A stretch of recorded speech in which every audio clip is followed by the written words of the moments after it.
Hello, everybody. Welcome to a Moment of Clarity. Welcome to the End Times with Jokes.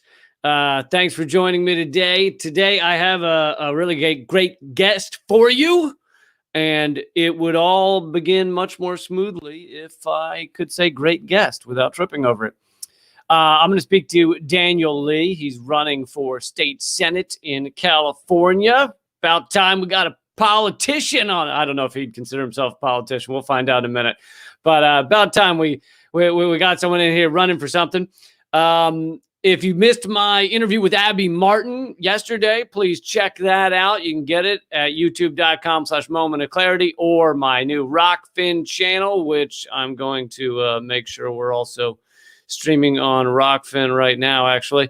That's rockfin.com/Lee Camp.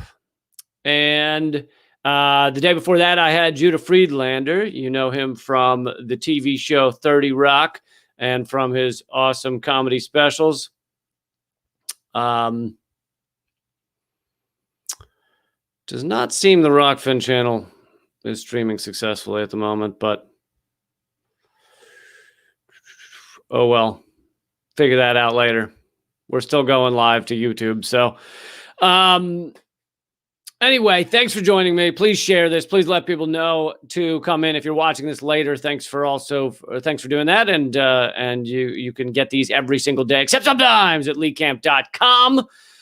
But I'm gonna go ahead and jump into our guest for today. And as I mentioned, please share this so we can get more people here. But he's a very busy man, so I don't want to waste his time. Yeah, I've known him for a while now, many years. We worked on Move to Amend together. He was far more pivotal in Move to Amend than I was. I just showed up at an event now and again and told a few fart jokes. But I think he did far more than that. But anyway, running for the special election in California. So let's talk to Daniel Lee. Hey. Hey, Lee, how you doing? Oh, good. How are you? Looks like I got a hole in my head. You do have a bit of a glare off the old head. Yeah. I'm all right. How are you doing? Not bad. Getting through these crazy pandemic times as they are as best we can. I think you've found an interesting way to kill the time. Run for state senate, huh?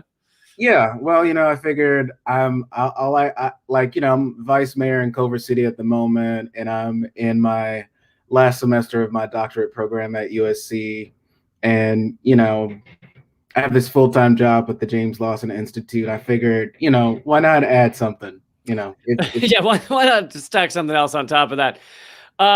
So this is a special election, correct? And is it just Democrats running, or? It's a special election to fill the seat of a pretty kick-ass champion, former state senator, now Los Angeles County Board of Supervisors, Holly Mitchell. And there are 3 Democrats in the race. There are 3 Republicans in the race, and there's 1 Peace and Freedom Party candidate in the race. But the district is 80% Democrat. And so you're running as a Democrat, correct?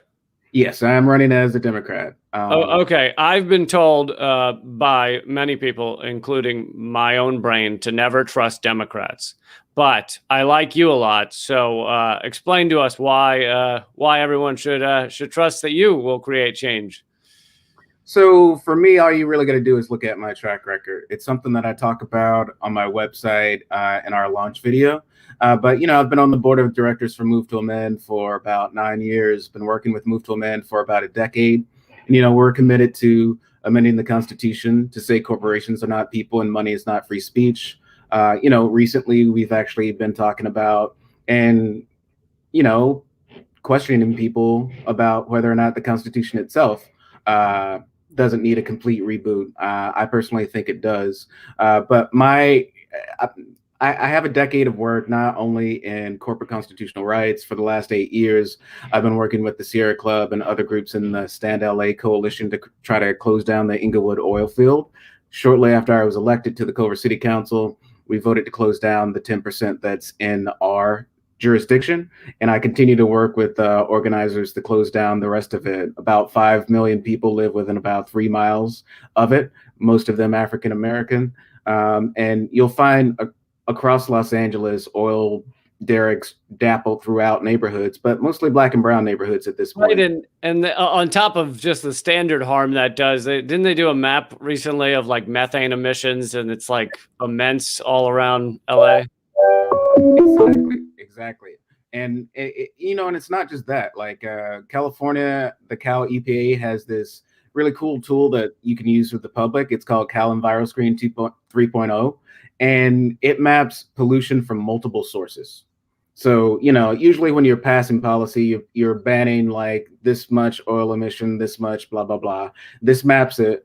And if you look at it, you'll be surprised, or you probably won't be surprised. But the places where most black and brown people are concentrated in South LA, in the district I'm running for, in the 30th district, and East LA, where, there's a huge concentration of, guess what, Latino people. And then in the Northwestern Valley, where there is another concentration of people of color, they're the most polluted places. Yeah, I've done segments before on corporate sacrifice zones, and you end up with that problem for multiple reasons. One is if people of color already live there, then the corporations know they can go there more easily with less political power against them and exploit that area and pollute the people, because those traditionally are the people with less political power to stop them. And then, of course, there's also the fact that the already polluted areas tend to be cheaper, so you're going to end up with more poor people living in very polluted areas. Exactly.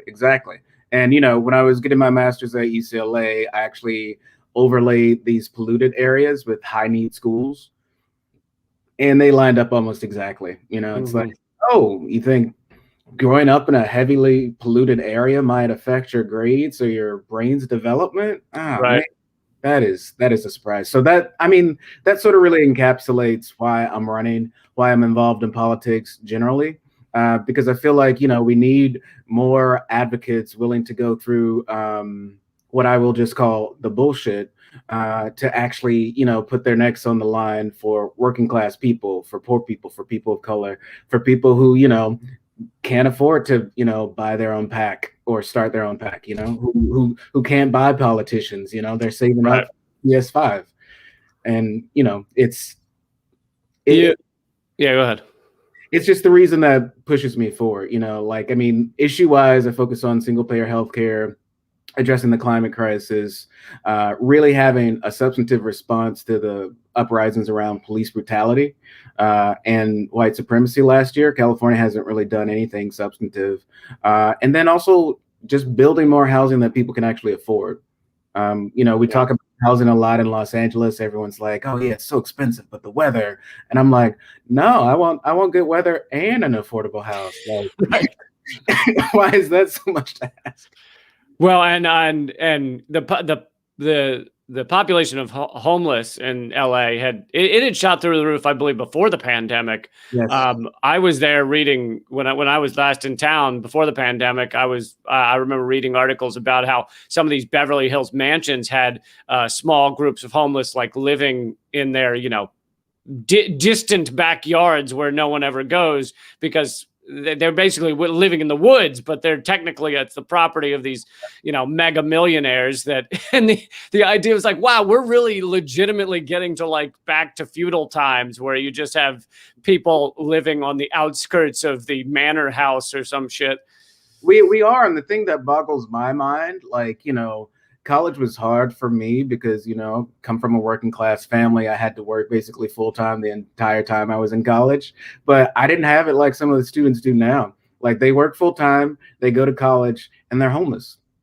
Significant percentages of people, both in the Cal State system and in the UC system, they're homeless because they cannot find a place that, they can afford, even with a job. And that's unconscionable. And California is always touted as the 5th to 8th largest economy in the world. And it's like, okay, what are we doing with our money? And how can we use it better to benefit people? We were actually told that we actually came out with a $15 billion unexpected surplus this year in the context of COVID. And while some of the money has been set aside for rent relief and this and that, I believe a whole lot more should be set aside to just cancel rent, because the eviction moratoriums that are in place are great. They're keeping people housed, but nobody's going to be able to pay 12 months of back rent. Right.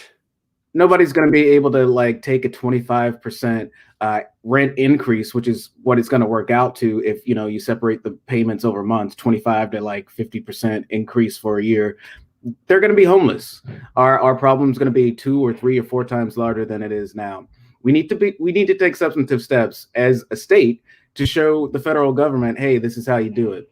This is how you use the money that you have to protect the most vulnerable, instead of just making the richer people richer.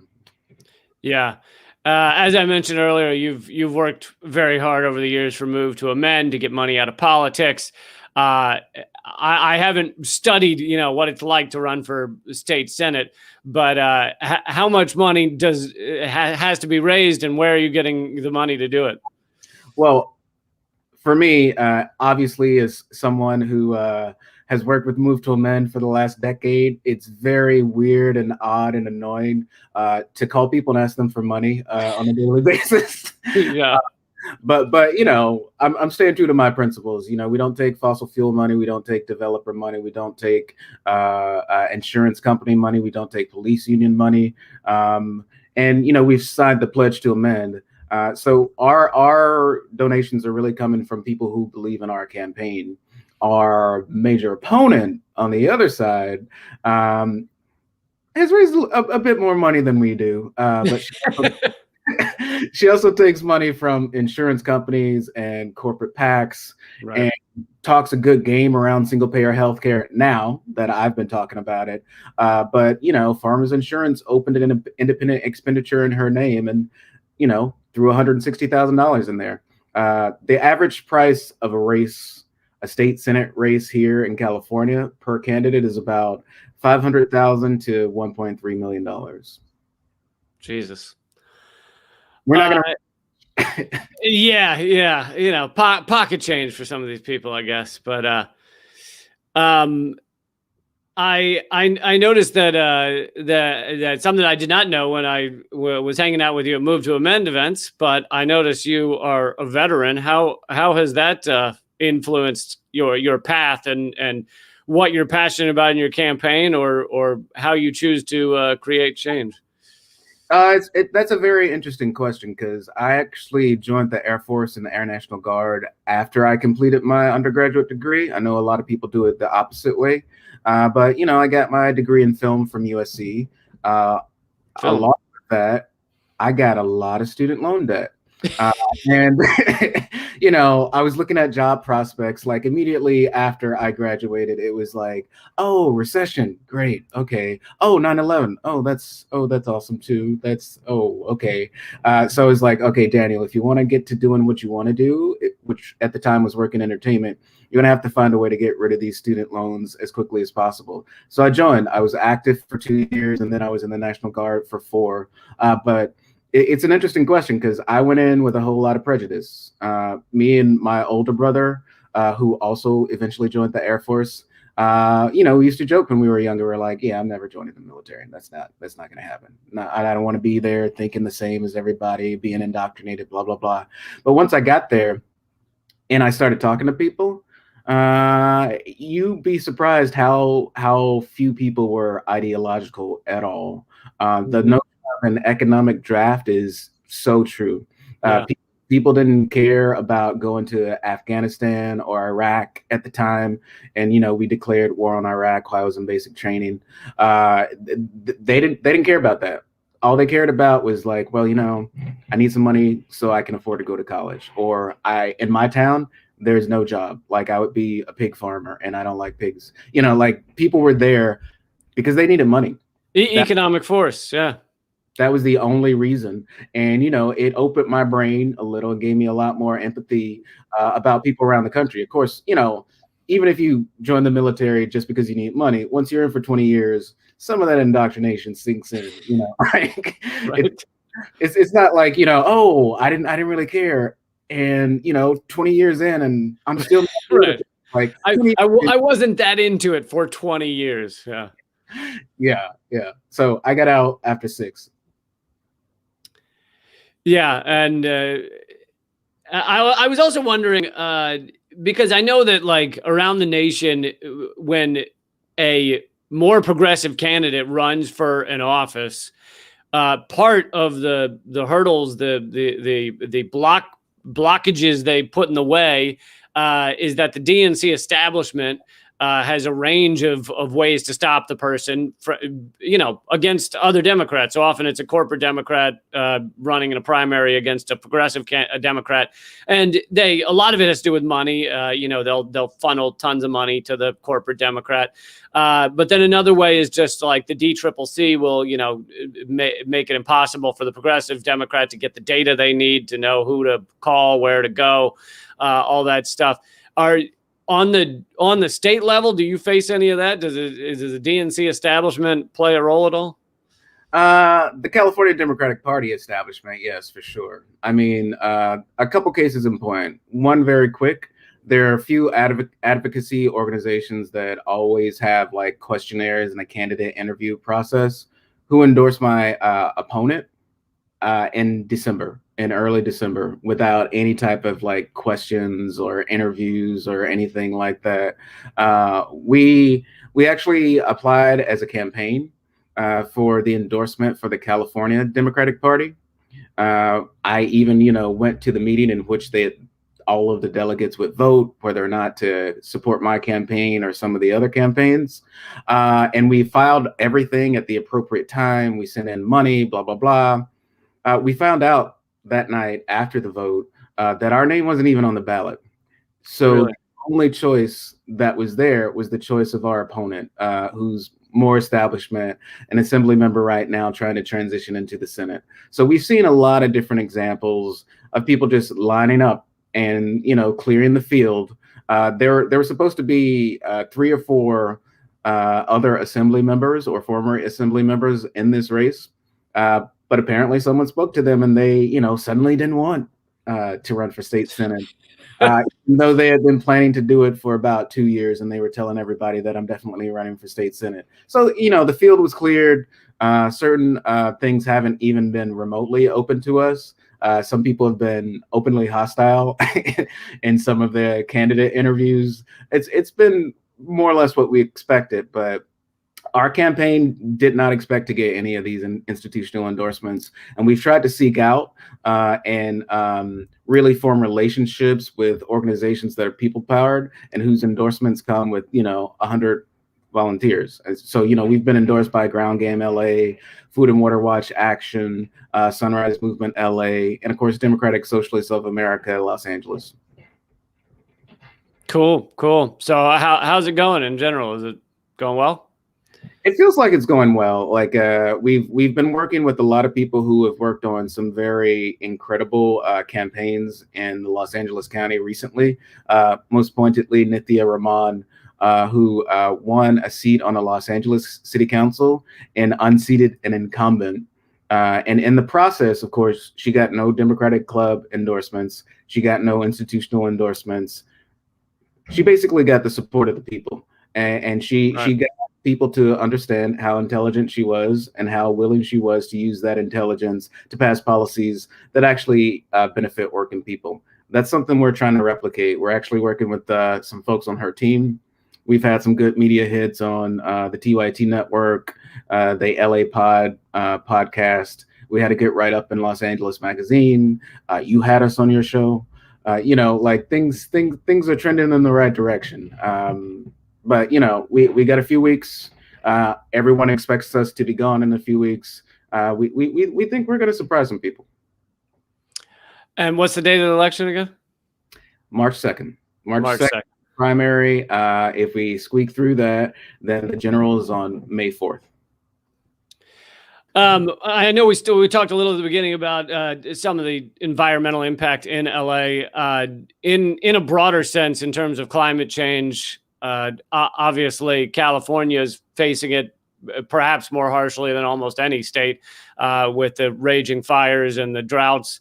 What are the? I mean, What are the changes you'd like to see, and how do you think you could make those happen? I know it's probably tough to think on a smaller level, like on a state Senate level, how you can achieve something like dealing with climate change, but I'm interested to hear your thoughts. Yeah, no, I think we definitely can do that on the state level. I mean, one of the things that people have been pushing, which I agree with, but I think people overweight how much of a solution this would be. But the last few years, people have been pushing housing bills that just encourage building housing near transit, so people won't have to drive, so we can get rid of some of that car culture that's not just Southern California, but throughout California. For me, we currently have a cap and trade system here in California. I'm not a fan of cap and trade. I feel like it lets it lets businesses off the hook. It was developed by like right-wing think tanks. I mean, yeah, I'm a fan of like cap, fine, and put out of business if they don't comply. Right. The cap and trade thing is, but on the state level, what we can do and how we can lead is we can move forward with the carbon tax. Like we've set our deadline to convert our electrical system to 100% renewables at 2045. Yet we're converting all of our buses to electric by 2030. And of course, this 2045 deadline was set in 2018. But in 2019, the study came out that said we have 12 years to address climate change or face worst case scenarios, and in light of that, I'm like, why can't we electrify things faster? My city, Culver City, is actually part of the Clean Power Alliance, which is basically a power company that's a local nonprofit, but it's the largest of its kind in the United States. But we get our electricity at default 100% renewable now. Like we've done that. It's been 2 years, both our businesses and our residential 100% renewable now. Unfortunately, because of the electrical company lobby, the existence of the type of company that we get our power from, which is a community choice aggregation, is being threatened every year. Every year, corporate Democrats come down with more rules about how to govern these companies so that the private energy companies, can continue making money. But if we did the opposite, in which I would, support on the state level, the creation of more community choice aggregations, we could get a lot more communities converting to 100% renewable faster. And the more communities that, convert, the lower the price of solar is. And the price of solar has gone down significantly when it comes to the entire front to back price. It's lower than, generating power from coal and other sources right now. It could be even cheaper. One of the things that I would love to see, and I don't think it's pie in the sky because we passed a bill a few years ago to require solar panels on all new single family home construction. We need to do the same for businesses, and we need to do the same for multifamily units. There's no reason that Los Angeles County in particular should not just generate its own electricity. It should be free. We have enough sun. Even on like the overcast days, it's sunnier than it is in Germany most of the time. And they're doing a really good job at generating electricity. So those are the type of things that I would like to push when it comes to addressing the climate crisis in a more active way on the state. And one more question. Another big story in Los Angeles was public banking. It was a big push to get a public, at least make it legal to set up a public bank in Los Angeles, and they succeeded. So I guess now is in the kind of the interim phase while they're trying to develop it. That seems like it could have a huge impact for communities where the community money is actually going to work for the community as opposed to funding weapons contractors and big oil. And your thoughts on what's going on there? Yeah, I love it. I mean, I reached out to Public Bank Los Angeles and the California Public Banking Alliance last year. We just got a presentation from them before the Culver City Council about 3 weeks ago. I was a huge advocate. A number of people who work with the California Public Banking Alliance are people who are just my friends.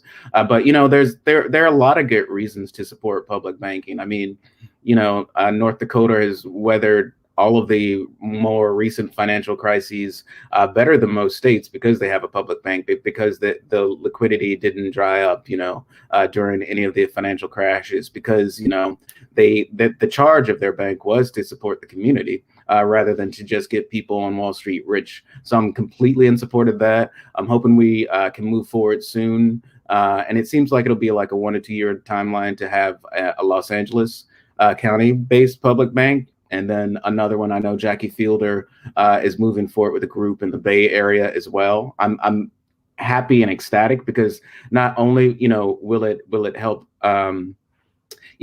cities be more fiscally secure, it can also provide funding to actually produce more affordable housing. And we can stop hearing, developers say, oh, it doesn't pencil out. Because I mean, all that means is we're not making the amount of profit that we normally make, so we're not going to build.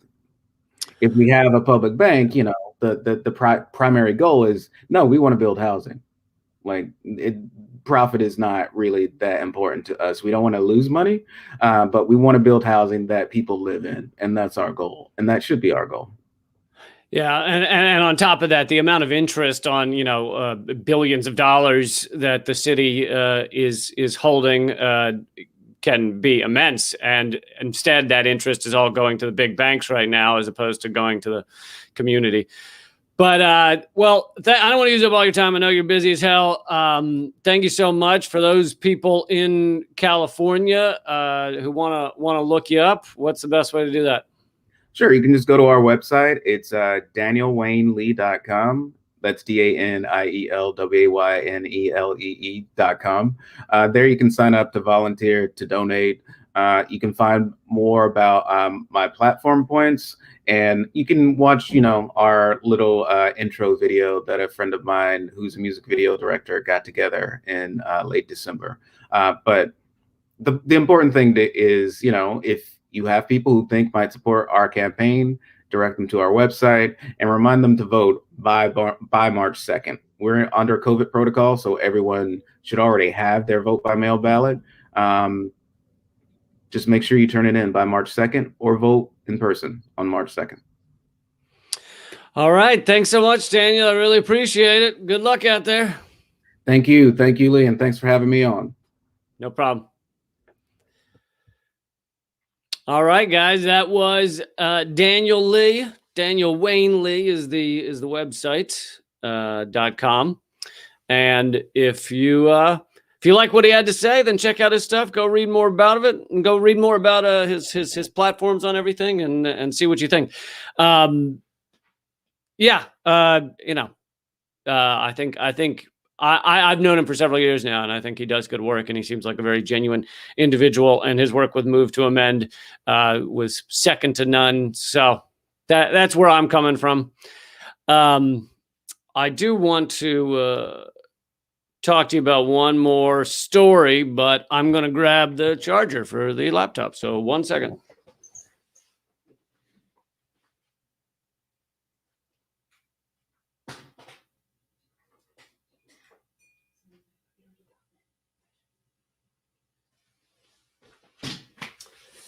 Thanks, guys. 1 more second. Totally forgot to, plug it in.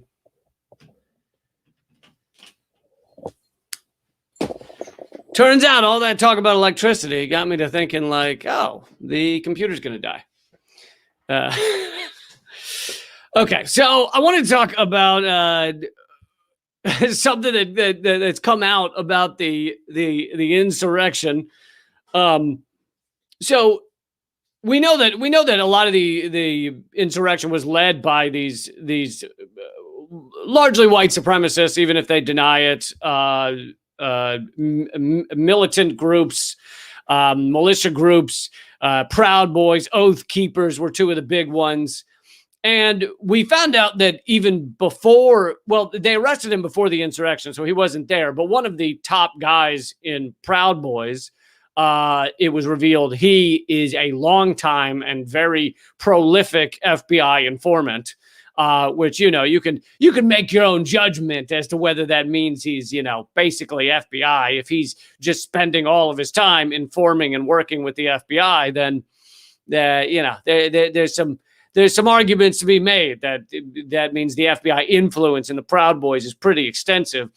And then it just came out today or yesterday that the head of the Oath Keepers has been long time, has had, he for years had top level clearance on classified documents and was working with the FBI and intelligence agencies. So that means of the top two like militia groups that were involved in this fucking insurrection, you've got a guy who was like long time connected to American intelligence and a guy who was long time informant with the FBI. And this just feeds back into, and these stories, you know, there's some coverage on your mainstream outlets, but not nearly enough, because this feeds into the understanding, the realization that our FBI, our intelligence services are heavily involved and heavily informed on these white supremacist militant groups. Like, they're not just watching them, they're like playing a role in it. This also fits with the study that came out several years ago showing that 97% of terrorist or terror attack planners that the FBI arrests in the US since 9/11 have been connected to the FBI, have either been FBI informants or entrapped by the FBI, meaning they didn't know they were speaking to the FBI, and the FBI was pushing a often young, often disenchanted, often troubled young individual towards creating a terror attack so that the FBI could then arrest them before it happened. Their goal seems to be usually to arrest them before it happens, and then say, look at us, we fucking stopped a terror attack. Aren't we great? Aren't we saving the fucking nation? But of course, it was them that created it. It was them that pushed the guy towards that attack and gave them, or sometimes helped them get the devices needed, helped them do the planning, helped them find people to work with, etc. This seems so. This latest news about the insurrection seems to go along with that.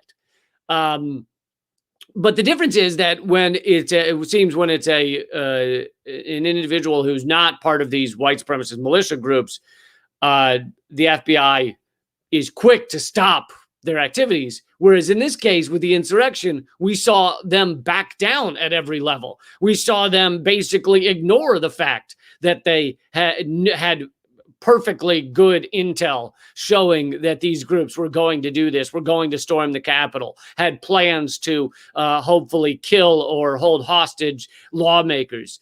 You see the FBI and other agencies basically standing down, allowing this to happen and knowing that something like this was going to happen. Obviously, plans on the day it happened could have changed to some degree, but the basic plans were in, they were there, and we now know that the FBI knew rather clearly what they were going to be. So this shows an involvement of the FBI, at the very least, of standing down and acting like they weren't hearing it. They were the FBI basic standard protocol for anytime they hear white supremacist militia groups are getting ready for some shit is step one, take your fingers, put them in the ears, and then go na na na na na na na na na na.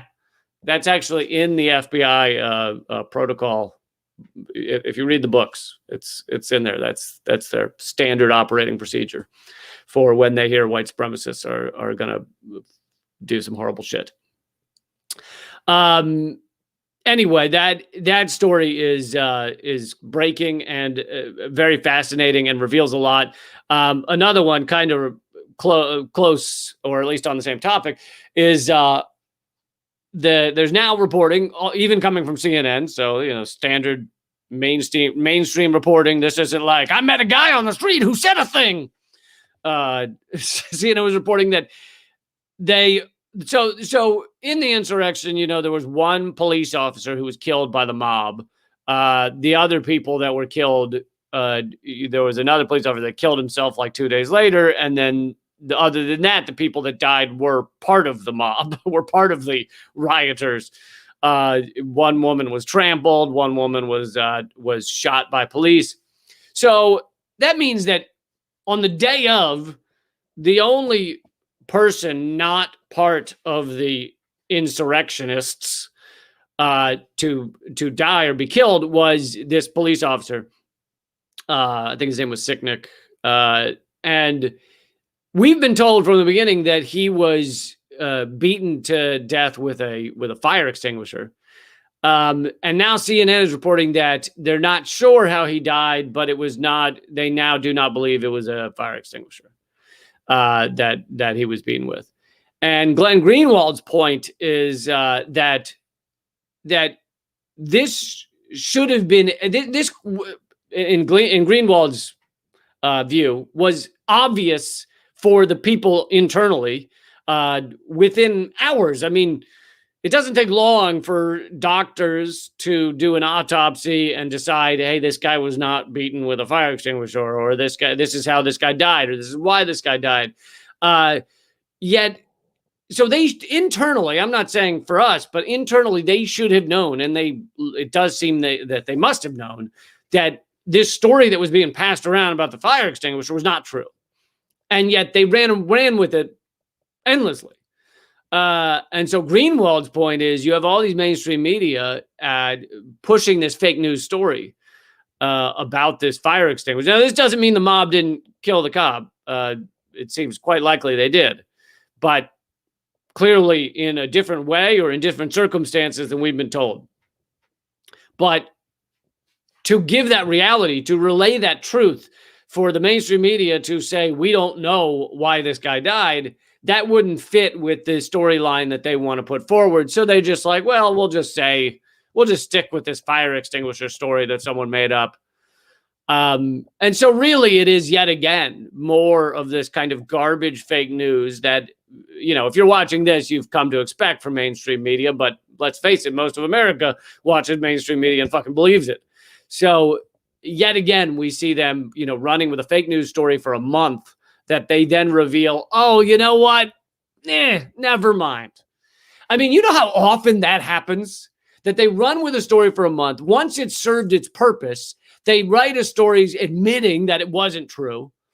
And they know that the admission that it wasn't true will get almost no coverage. And the story that they pretended was true has served its purpose, has done what it needed to do.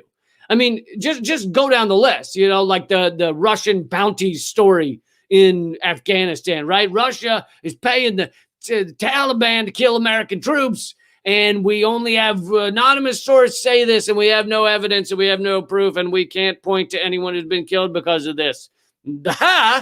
And they then admitted after a couple of weeks that there was really nothing behind that. They couldn't verify it. They had nothing else to back it up. They then switched and said, oh, no, it's Iran paying bounties to, oh, no, it's China. Literally, you can go find Iran paid bounties to the Taliban, China paid bounties to the Taliban, Russia paid bounties to the Taliban, and all those stories have fallen apart.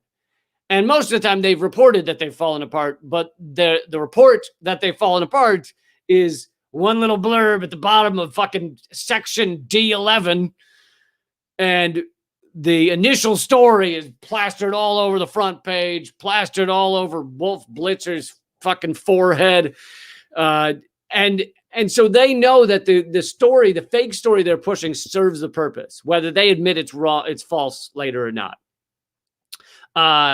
We saw the same thing with the chemical attacks in Syria, although for the most part, they still haven't admitted that. But we saw story after story come forward on very legitimate, independent sourcing. Journalists like John Pilger, Robert Fisk, Seymour Hersh, the Gray Zone have done reporting on how the chemical attacks in Syria were staged or didn't happen at all. And so you see that, but they know that the falsehood of chemical attack in Syria has served its purpose. You're kind of past the point where saying never mind really matters. And we just see this again and again. What was another one I was thinking of that they put forward? I can't remember the other example I was going to give, but with a lot of these stories, you just see it falls apart later, but that's okay. Another good one is remember the sonic attack weapons that Cuba did against the diplomats? Somehow Cuba decided to sonically injure the Americans with some high-tech sonic weapon that even the United States military, which spends 9 billion times as much on our military, apparently we haven't mastered yet, but Cuba has. Cuba's got it down. Anyway, they used this state-of-the-art sci-fi sonic weapon to get our diplomats and cause headaches and discomfort. And they thought that they were in like a Guardians of the Galaxy movie. That caused that in their head. They thought they were like that blue guy, yeah, or the raccoon. Some of them thought they were the raccoon.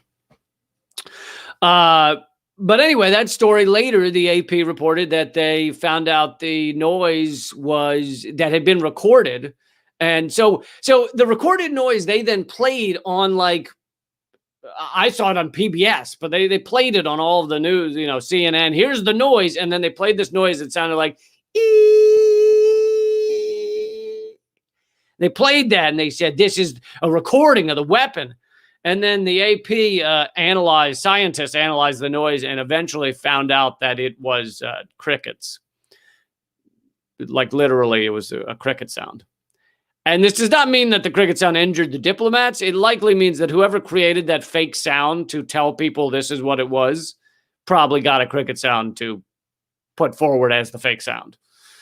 But either way, the AP admitted later, oh, never mind, it was crickets. But they're still floating that story around. It's been years. It's been 2 years since that came out, and they're still, remember Cuba's sonic attack? The diplomats fucking nailed them.